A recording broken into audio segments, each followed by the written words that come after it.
Hi everyone. In this video, we are going to see the detailed summary of the essay What is Theory written by Jonathan Culler. Jonathan Culler is an American literary critic.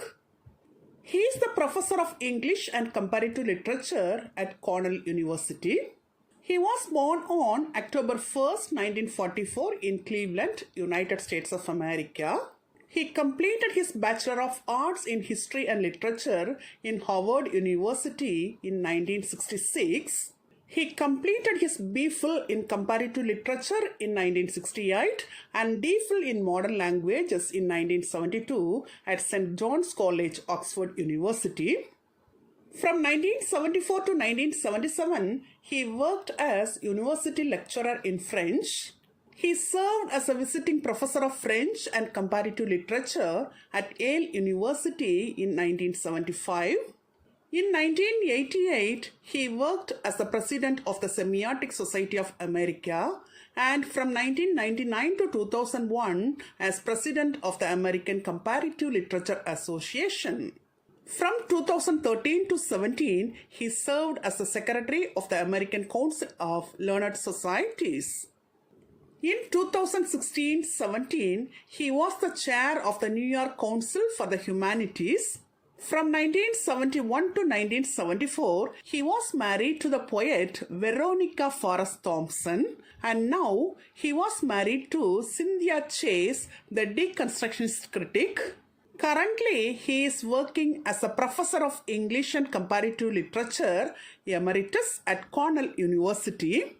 He wrote many works. His works are in the fields of structuralism, literary theory, and literary criticism.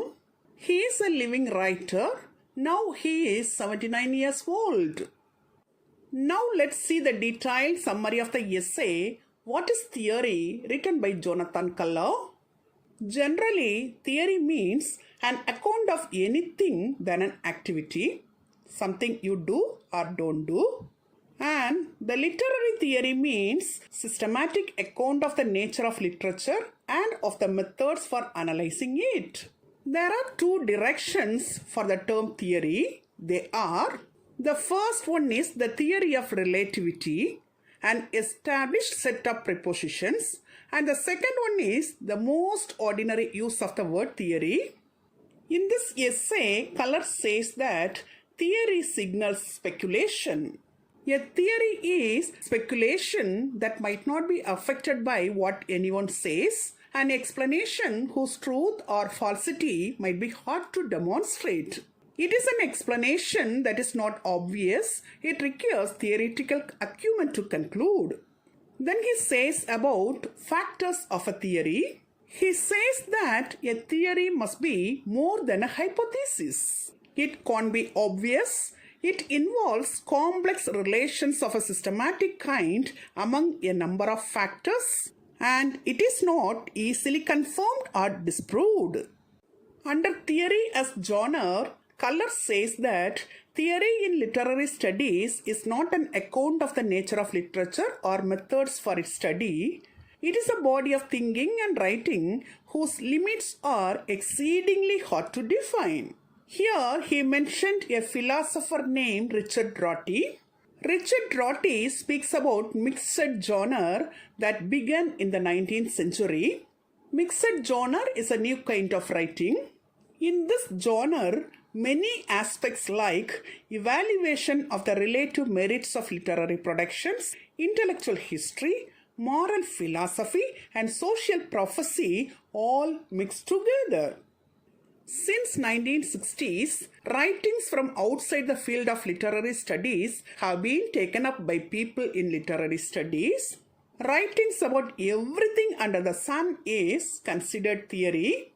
The genre of theory includes works of anthropology, art, history, film studies, gender studies, linguistics, political theory, philosophy, psychoanalysis, science studies, social and intellectual history, and sociology. Works become theory offer accounts about meaning, nature and culture, the functioning of the psyche, the relations of public to the private experience, and of larger historical forces to individual experience. Then Culler says about the effects of theory. Theory is defined by its practical effects, like what changes people's views and what makes them think differently about their objects of study and their activities of studying them. The main effect of theory is the disputing of common sense, that is, common sense views about meaning, writing, literature, and experience. The theory asks questions on four things. The first one is conception that the meaning of an utterance or text is what the speaker had in mind. The second one is the idea that writing is an expression whose truth lies elsewhere, in an experience or a state of affairs which it expresses. The third one is the theory questions the notion that the reality is what is present at a given moment. And the fourth one is it questions the most basic premises or assumptions of literary study, the unsettling of anything that might have been taken for granted. According to Culler, theory is a critique of common sense and an exploration of alternative conceptions. What we take for granted as common sense is a historical construction come to seem so natural to us. In this essay, Culler quotes examples of theory by two theories. They are Michael Foucault on sex and Jacques Derrida on writing. They had contrast views on critics of common sense ideas about sex, writing, and experience. Michael Foucault is a French historian. He wrote a book titled The History of Sexuality. In this book, he has used a term, the repressive hypothesis. It is the common idea that sex is something that earlier periods have repressed and that moderns have fought to liberate. In the 19th century, sex is considered something natural that was repressed. Sex is a complex idea produced by a range of social practices, investigations, talk, and writing. Doctors, clergy, novelists, psychologists, moralists, social workers, and politicians did not talk openly about sex. Foucault writes the notion of sex, which leads to the way for an artificial unity or fictitious unity among anatomical elements, biological functions, parts of bodies, biological distinctions, contexts, sensations, and pleasures. They are grouped together under a single category called sex. Sex is treated as fundamental to the identity of the individual. It makes sexuality the secret of the individual's nature. Foucault speaks of the importance of sexual urge and sexual nature. He mentions sexual urge as nameless urge. Foucault says that sex was made the secret of the individual's being. Homosexuality or sodomy, that is, sexual intercourse between same sex, is considered stigmatized acts. In his work, Foucault writes, the homosexual was now a species. The moderns accuse the discourses and social practices of trying to control and repress the sex. According to Foucault's analysis, sex is the product of discourses which attempt to analyze, describe, and regulate the activities of human beings. An argument from the field of history has become theory, that is, historical construction of theory. The historical development of the theory of sexuality attempts to know the truth about human beings that has produced sex as the secret of human nature. When Culler talks about the theory's moves, he mentions the opinion of Foucault. According to Foucault, thinking about a topic becomes a theory. The opposition between the natural sexuality and the social forces that repress it makes sex a theory. Here he says about a relationship of complicity, that is, the social forces bring into being the thing that is sex they apparently work to control. He has raised two questions here. The first one is, what is achieved by the concealment of this complicity between power and the sex it is said to repress. And the second one is, what is achieved when this interdependency is seen as an opposition rather than interdependency. Foucault concludes that sex resists the power. Power means knowledge. The social forces try to control the sex, but it ends in vain. According to Foucault, power means knowledge and sex conceals the reach of power. Again, he says that theory is analytical. It is an analysis of a concept but inherently speculative, that is based on guessing. There is no evidence to show that this is the correct hypothesis about sexuality. Foucault calls this inquiry as a genealogical critique. It shows how the notion about sex has been created. Foucault, in his work, does not speak of literature, but people studying literature are attracted towards his theory because literature is about sex and the idea of sex is constructed in literature too. Foucault's account is important for people studying novels, working in gay and lesbian studies and in gender studies. Foucault is the inventor of new historical objects like sex, punishment, and madness.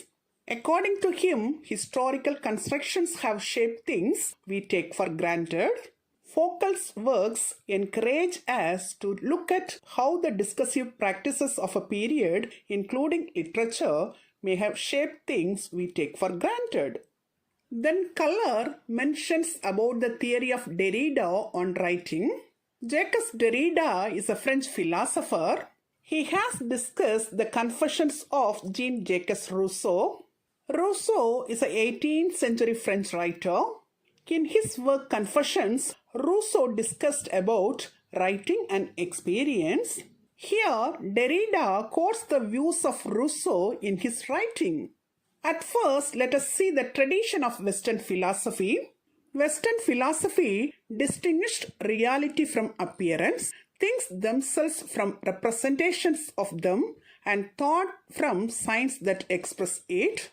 Signs or representations are a way to get at reality, truth, or ideas. So, it should be transparent as possible and should not affect or infect the thought or truth they represent. Now let's see the difference between speech and writing. Speech is the immediate manifestation or presence of thought. Writing operates in the absence of the speaker.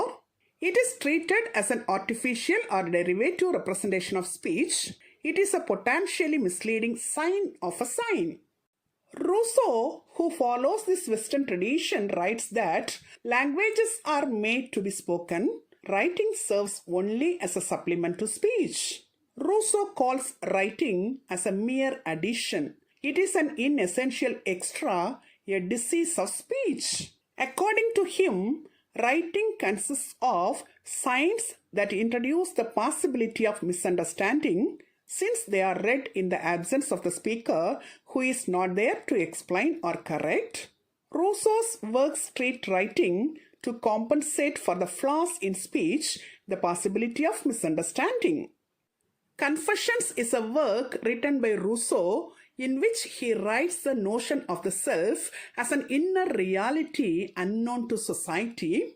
Derrida says that Rousseau wrote Confessions to hide himself from the society. He says that Rousseau's true inner self is different from the self that appears in conversations with others, and he needs writing to supplement the misleading signs of his speech. According to Derrida, writing is essential. It consists of signs that are not transparent. They do not automatically convey the meaning intended by the speaker.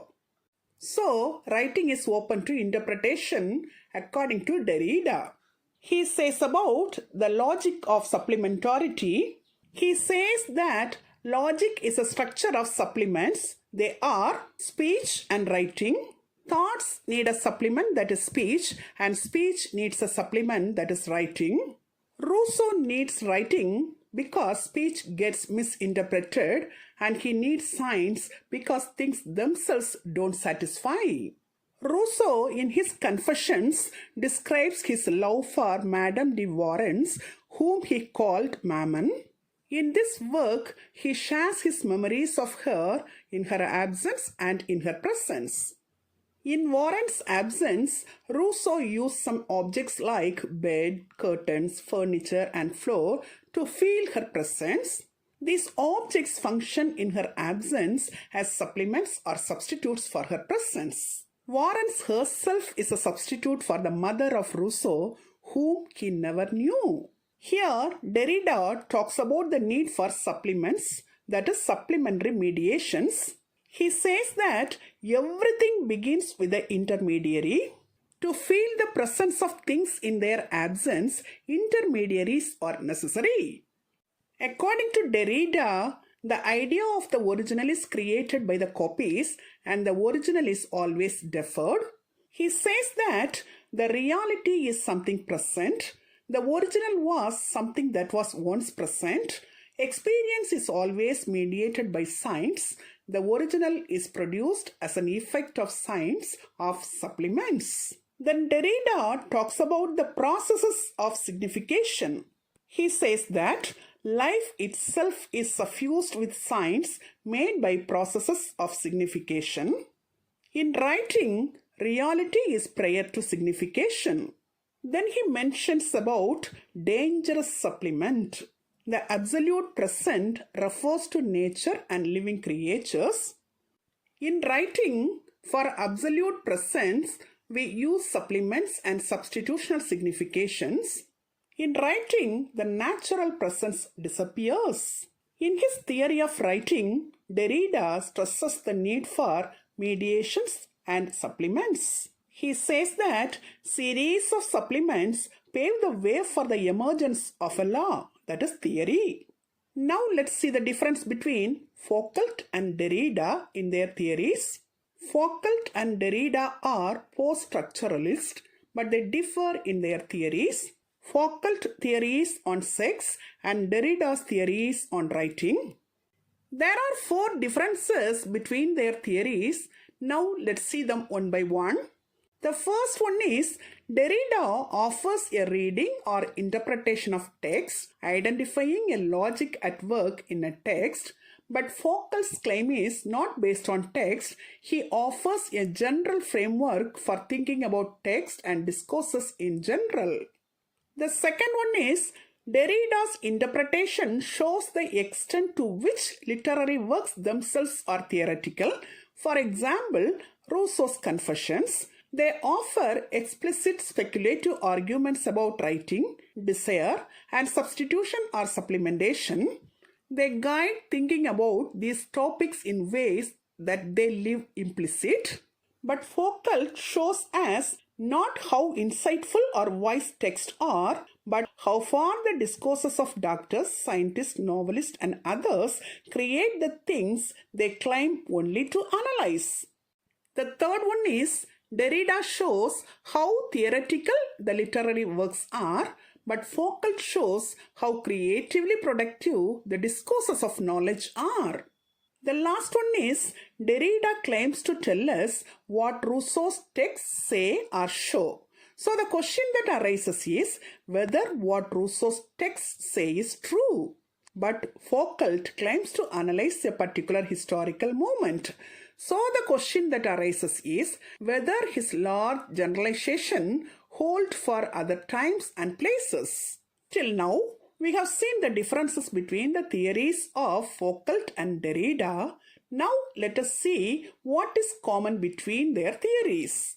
According to both theories, theory involves speculative practice. The accounts of desire, language, and so on that challenged received ideas. For example, there is something natural called sex. Sign represents prior realities. Both theories display the main thrust of recent theory, the critique of whatever is taken as natural, the demonstration that what has been thought or declared natural is in fact a historical cultural product. Now let's see the 4 main points about theory. Theory is interdisciplinary, discourse with effects outside an original discipline. Theory is analytical and speculative, an attempt to work out what is involved in what we call sex or language or writing or meaning or the subject.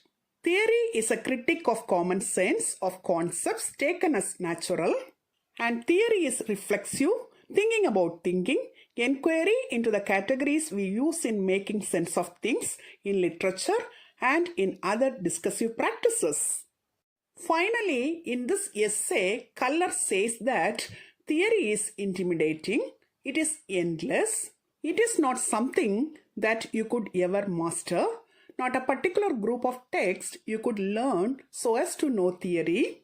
It is an unbounded corpus of writings which is always being augmented as the young and the restless, in critiques of the guiding conceptions of their elders, promote the contributions to theory of new thinkers, and rediscover the work of older neglected ones. It is a source of intimidation, a resource for constant upstagings. Theory makes you desire mastery, but theory makes mastery impossible, because there is always more to know, and theory is itself the questioning of presumed results and the assumptions on which they are based. The nature of theory is to undo what you thought you know, so the effects of theory are not predictable. You have not become master, but you reflect on your reading in new ways. You have different questions to ask and a better sense of the implications of the questions you put to works you read.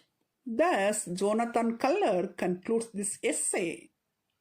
Till now, in this video, we have seen the detailed summary of the essay, What is Theory, written by Jonathan Culler. Hope you'd have understood it very clearly. Thank you for listening. For more videos on English language and literature, subscribe and watch our YouTube channel, English Language Waves.